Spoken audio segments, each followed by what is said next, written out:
लक्ष्मीपूजनावेळी या 10 गोष्टी पाळल्या तर लक्ष्मीची कृपा नक्कीच होईल. नंबर 1, घराची स्वच्छता. लक्ष्मीला स्वच्छता फार प्रिय आहे. घरात कुठेही कचरा ठेवू नका. नंबर 2, पूजेची दिशा. पूजा नेहमी उत्तर किंवा पूर्व दिशेकडे तोंड करून करा. नंबर 3, शुभमुहूर्त. लक्ष्मीपूजनाचा योग्य वेळ पंचांगानुसार ठरवा, अंदाजाने नव्हे. नंबर 4, दिवा लावणे. घराच्या प्रत्येक कोपऱ्यात एक दिवा लावा, अंधार राहू देऊ नका. नंबर 5, चांदीची नाणी. लक्ष्मीसमोर चांदीची नाणी ठेवा, ती समृद्धीचं प्रतीक आहे. नंबर 6, नवीन वस्त्र.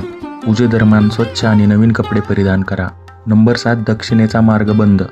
पूजा करताना दक्षिण दिशेचा दरवाजा बंद ठेवा, ती दिशा अशुभ मानली जाते.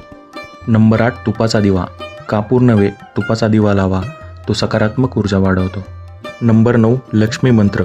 ओम श्री ह्रीं क्लीं महालक्ष्मी नमः हा मंत्र किमान 11 वेळा म्हणा. नंबर 10, अन्नदान. पूजा झाल्यानंतर अन्नदान करा, हेच खरे लक्ष्मीपूजनाचे पूर्णत्व. या 10 गोष्टी पाळा आणि या दिवाळीत लक्ष्मी मातेचं आगमन आपल्या घरी निश्चित करा.